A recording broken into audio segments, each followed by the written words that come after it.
बोलिए बाके बिहारी लाल की जय। राधे राधे सभी। दौड़े दौड़े आए देवी, क्या हुआ, क्यों रो रही हो? क्या बताऊं, मेरा बेटा मुझे छोड़कर चला गया। आज इसके पिता होते तो अपने हाथ से इसको उठाकर इसका अग्नि संस्कार करते, अंतिम संस्कार करते। कितना अभागी है ये पुत्र के मरते समय से पिता का प्यार नसीब ना हो सका। कितनी अभागिन हूं मैं कि मैं अपने पति से मिल ना सकी। हरिश्चंद्र बोले, देवी तो ऐसा क्या हुआ आपके पति के संग जो आपका पति आपको छोड़कर चला गया? अभी दोनों ने एक दूसरे को पहचाना नहीं था, क्योंकि बहुत समय हो चुका था।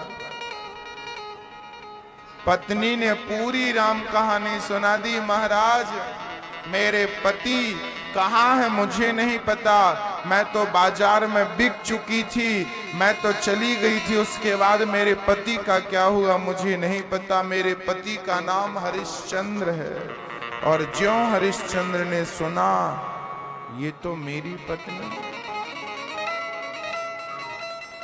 धीरे धीरे दोनों ने एक दूसरे को पहचान लिया। हरिश्चंद्र पत्नी को पहचान गए, पत्नी हरिश्चंद्र को पहचान गई। पत्नी बोली, मैं आपके बच्चे को बचा ना सकी, चलिए अब हम इसे दफन करते हैं। हरिश्चंद्र बोले, देवी इसे दफन करने के पहले आपको टैक्स जमा करना होगा, जो यहाँ का नियम है, देना होगा। महाराज, आपका बेटा मर गया और आप हमसे टैक्स मांग रहे हो? हरिश्चंद्र बोले, देवी मैं आपका पति नहीं हूं, मैं इस बच्चे का पिता नहीं हूं। अरे आप इसके पिता हैं, आप मेरे पति हैं ना। मैं पति और पिता था, अभी नहीं हूं। देवी आपने ही तो कहा था कि पत्नी चली गई तो आ सकती है, पर धर्म चला गया तो वापस नहीं आएगा। इसलिए धर्म की रक्षा करना हो तो मैं धर्म से बिक चुका हूं, और मैं बिका हुआ किसी का नौकर हूं, दास हूं, और मुझ दास का कोई नहीं है, केवल मालिक है, वही मालिक है जिसने मुझे खरीदा है। जलाने को, दफनाने को जगह नहीं दी हरिश्चंद्र ने अपने बच्चे को। उसी समय गांव के लोग तलवार ले लेकर आ गए, पकड़ो पकड़ो पकड़ो, आ गए, भीड़ लग गई। क्या हुआ?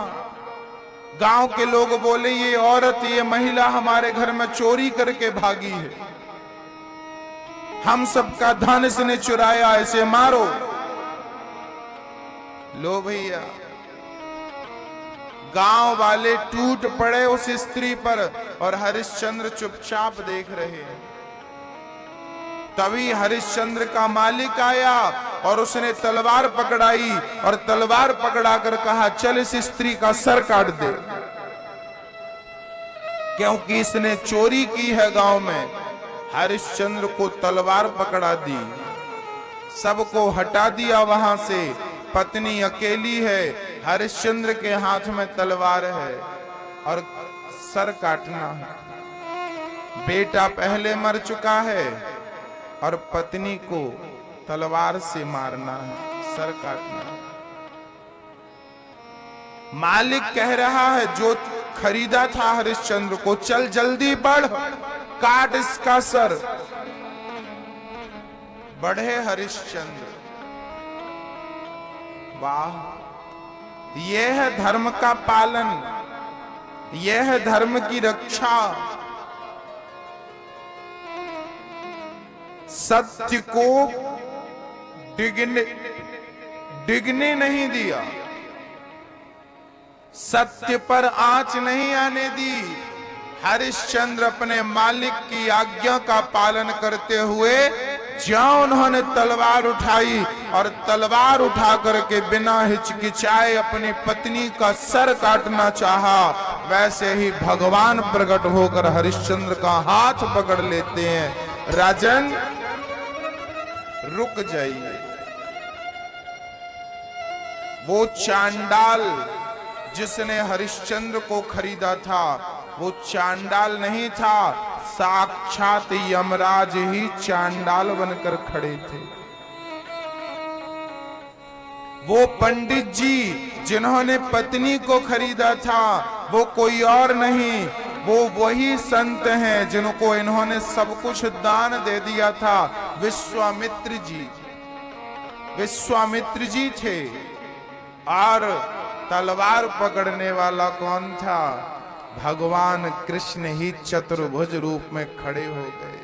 भगवान नारायण ही चतुर्भुज रूप में खड़े हो गए और हरिश्चंद्र को कहने लगे, वाह राजन, तेरे जैसा सत्यवादी ना हुआ है ना होगा।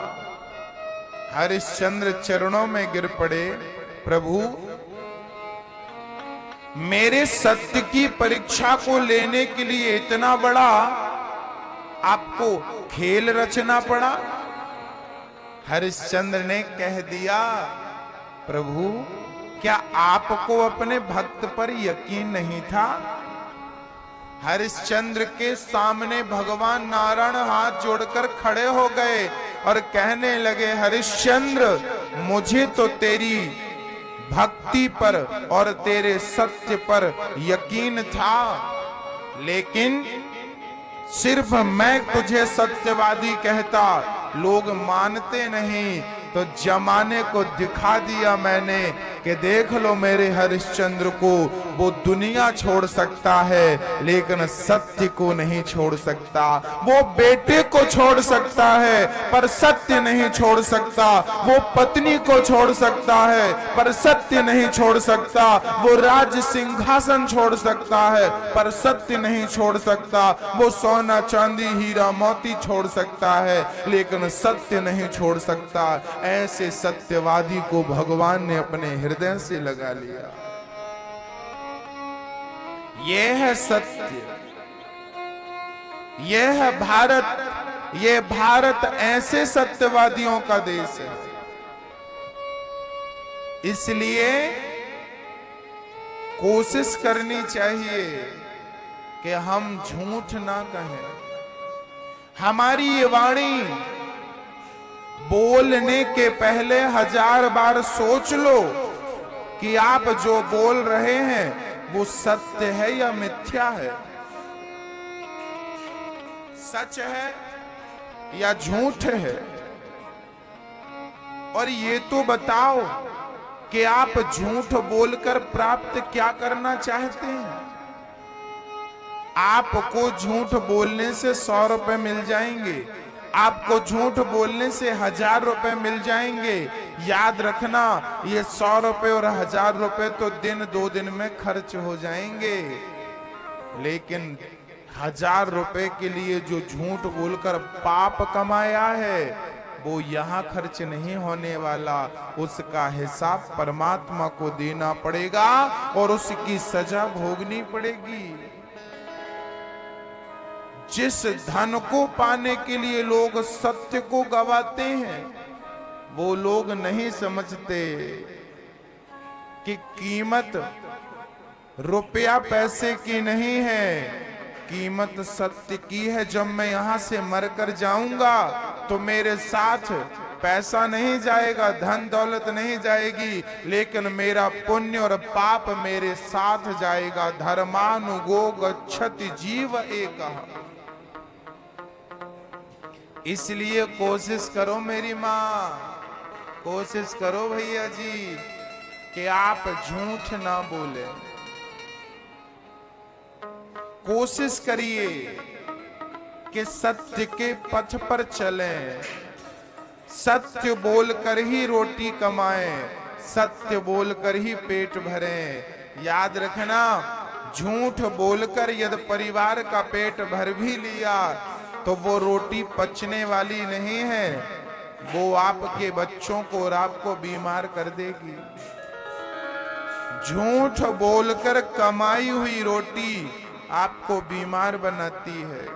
झूठ बोलकर कमाई हुई रोटी आपको परेशान करती है, जबकि सत्य बोलकर के कमाई हुई रोटी आपको सुखी और स्वस्थ रखती है। इसलिए सत्य की रोटी खाना सीखिए, झूठ की कमाई का खाना मत सीखिए। बच्चों को सत्य की शिक्षा दीजिए, बेटा झूठ मत बोलना, सत्य के पथ पर अंतिम श्वास तक चलना। सत्य ही ईश्वर तक पहुंचाता है, सत्य का मार्ग ही परमात्मा तक ले जाता है। इसलिए सत्य बोलिए।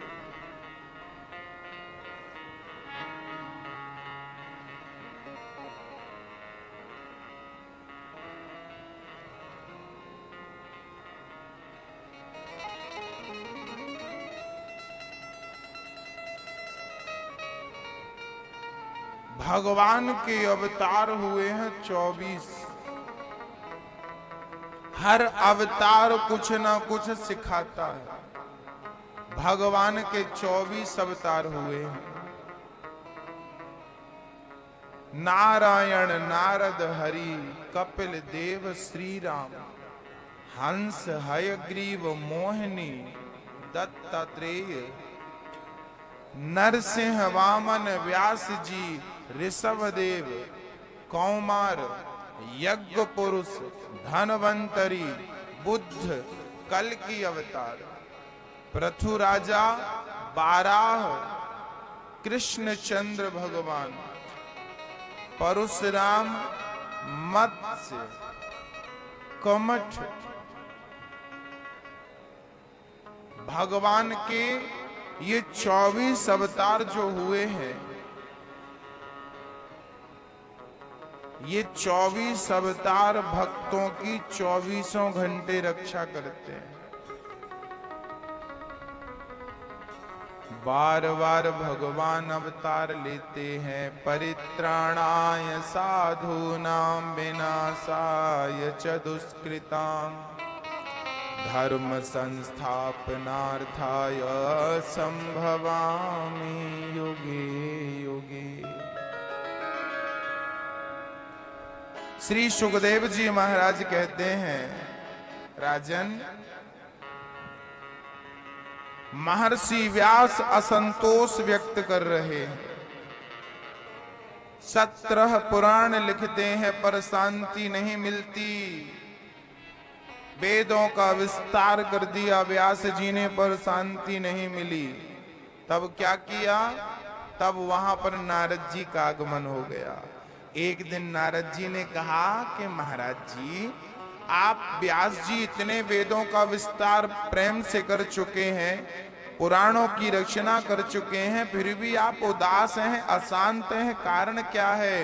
व्यास जी बोले, महाराज जी, नारद जी, क्या बतलाऊं, मेरी उदासी का कारण यही है कि ये संसार के लोग प्राणी बहुत परेशान हैं, बहुत दुखी हैं, बहुत आपाधापी में फंसे हुए हैं। क्या करूं कि मैं इनका कष्ट दूर कर दूं? तब नारद जी ने कहा कि जब तक आप श्रीमद् भागवत की कथा नहीं गाएंगे, जब तक भागवत की रचना नहीं करेंगे, तब तक आपको शांति मिलने वाली नहीं। भागवत की रचना करिए। व्यास जी ने भागवत की रचना की और नारद जी कहते हैं कि मैं पिछले जन्म में दासी पुत्र था, लेकिन भगवत कृपा से आज नारद हूं, क्योंकि मैंने भगवान से मांगा है। क्या मांगा है?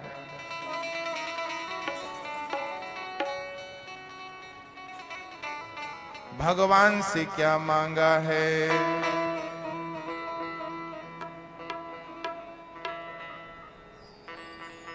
भगवान से मांगा है नारद जी ने, देना हो तो साथ बना रहे भगवान का,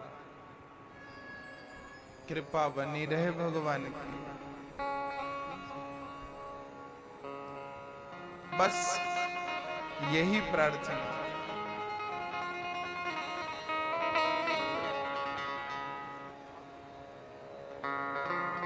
बड़ी कृपा है भगवान की।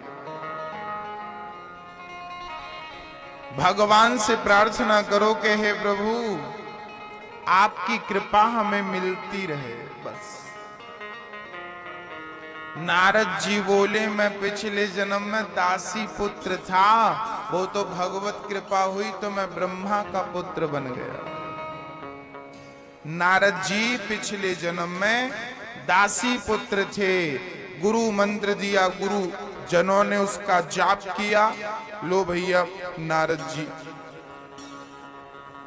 ब्रह्मा पुत्र बन गए। ये पहले भी नारद जी ही थे, श्रापवश इन्हें दासी पुत्र बनना पड़ा था। आज नारद जी तपस्या करने से पुनः ईश्वर को प्राप्त कर लेते हैं।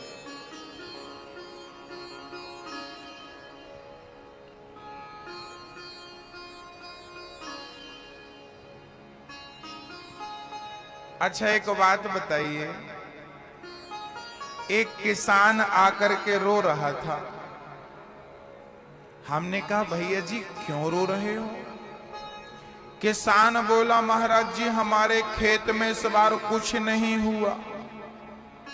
हमने कहा ये तो बड़ा दुख का विषय है। हमने कहा था आपने बोया क्या था? किसान बोला हमने कुछ नहीं बोया था।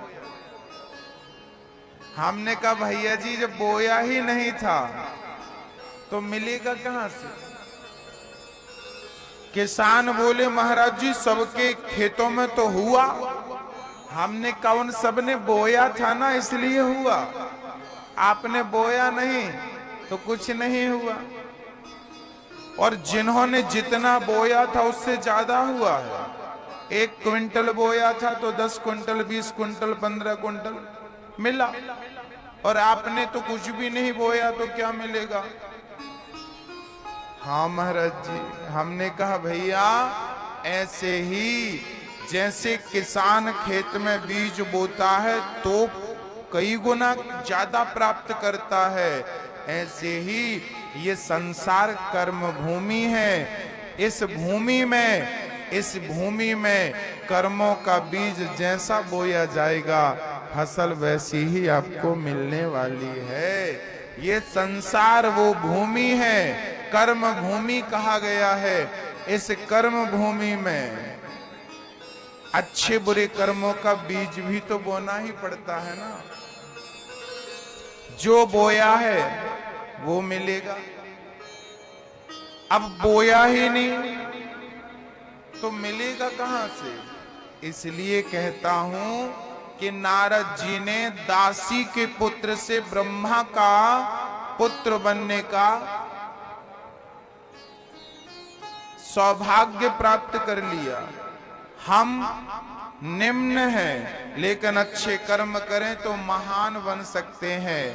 भक्तों, व्यक्ति अपने आचरण, अपने संस्कार, अपने सद्गुणों से ही महान बनता है। वो किसी भी जाति में प्रकट हो जाए, किसी भी जाति में जन्म ले ले, लेकिन अच्छे कर्म करके वो अपने आप को और निखार सकता है और निखर सकता है। अरे हीरा खदान से जैसा निकलता है ना वैसा ही आप ले लो ना तो उसकी कोई वैल्यू ही नहीं होती। उसकी कीमत तब बढ़ती है जब उसे तराशा जाता है, छिलाई की जाती है। हम तो जन्म से ही हीरा हैं, लेकिन जब तक अपने आप को तराशेंगे नहीं तब तक हम अपनी कीमत कैसे बढ़ाएंगे? भक्तों, हमें अपने आप को तराशना चाहिए।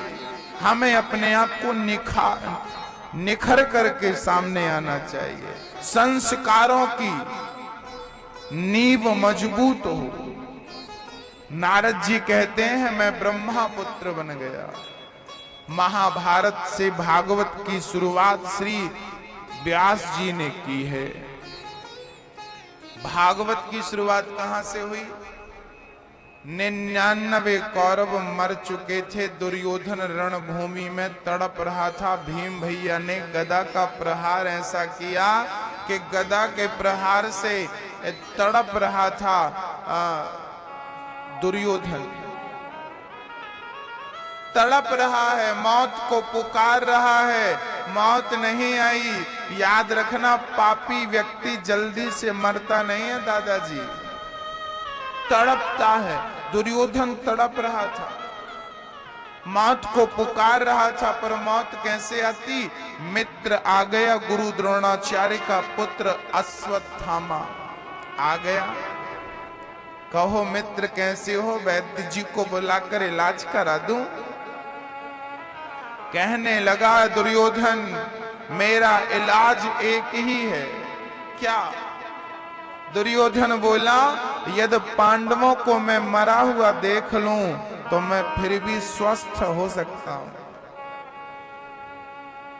मरते मरते भी दूसरों को मरा हुआ ही देखना चाह रहा है। यही तो दुष्ट के लक्षण है। जो मरते मरते भी दूसरों का बुरा करे वही तो दुष्ट है, और जो मरते मरते दूसरों का भला करे वही तो सज्जन पुरुष है, साधु पुरुष है ना। दुर्योधन मरते मरते भी पांडवों को मारना चाह रहा है। अच्छा, दुर्योधन को ये बात शायद समझ में नहीं आई कि जिनके रक्षक भगवान हैं उन्हें तुम जैसे क्या मार सकोगे? उन्हें तो गुरु द्रोणाचार्य जैसे ना मार सके, उन्हें तो पितामह जैसे ना मार सके, तो दुर्योधन और अश्वत्थामा तुम जैसे क्या मारेंगे?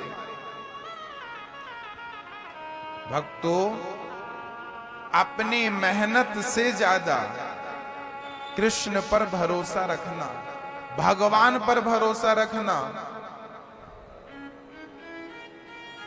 क्योंकि उसकी कृपा आपकी मेहनत को कई गुना बढ़ाती है। एक आदमी हमसे बोला, जब हमें कर्मों का ही फल मिलना है, हमने अच्छा किया है तो अच्छा मिलेगा और बुरा किया है तो बुरा मिलेगा। जब हमें कर्मों का ही फल भोगना है तो फिर हम भगवान का भजन क्यों करें? भगवान का भजन क्यों करें भाई? जब अच्छे करोगे तो अच्छा मिलेगा, बुरा करोगे तो बुरा मिलेगा। इसमें ईश्वर की क्या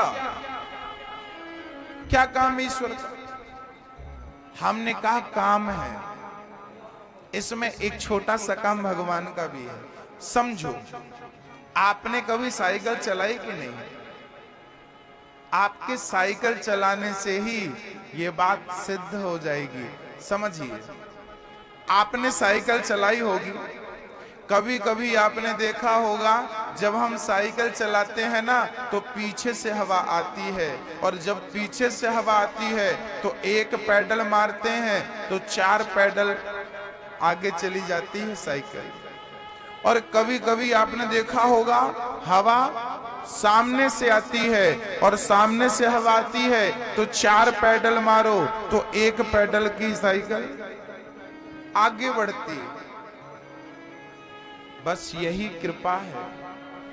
आपके कर्मों का ही फल आपको मिलना है, आपकी मेहनत से ही आपको मिलना है। लेकिन भगवान से जुड़े रहोगे तो उसकी कृपा से वो पीछे से धक्का मारता है, वो पीछे से उसकी कृपा हवा बनकर आती है, और आप कर्म थोड़ा करते हो, उसकी कृपा से फल ज्यादा मिलता है। उसकी कृपा पीछे से आपको सपोर्ट करती है। इसलिए कर्म भी करो, मेहनत भी करो और ईश्वर पर भरोसा भी रखो, क्योंकि उसकी कृपा पीछे से हवा बनकर आपको धक्का लगाएगी। और यदि ईश्वर विपरीत हो गया तो हवा कहां से आएगी? कहां से आएगी? कहां से आएगी? सामने से। कई लोगों को आपने देखा होगा कई लोग ऐसे हैं जो मेहनत कम करते हैं, काम कम करते हैं, उन्हें फायदा ज्यादा होता है। और कई लोग हैं मेहनत ज्यादा करते हैं और फायदा कम होता है। एक किसान है, उसने सारी खाद वगैरह आदि आदि उसने दवाई खाद बढ़िया सी बुवाई, बढ़िया सा काम खेत का किया, फिर भी फसल कम आई और पड़ोसी के खेत में ज्यादा पका। ऐसा होता है कभी कभी, बाजू वाले खेत में कम पका और बाजू वाले खेत में ज्यादा पका है। ऐसा क्यों हो जाता भैया? एक ही बीज बोया था, एक ही पानी सींचा था, एक ही खाद डाली, फिर भी ज्यादा कम हो जाता है कि नहीं? क्यों होता है? कारण है जो कर्म के साथ ईश्वर से जुड़ा होता है उसको परमात्मा कर्म का भी देते हैं, और जो जुड़ा हुआ है भगवान से उस जुड़े हुए का भी परमात्मा से देते हैं। डबल लाभ होता है। कर्म तो करिए पर कर्म के साथ ईश्वर से जुड़ करके रहिए।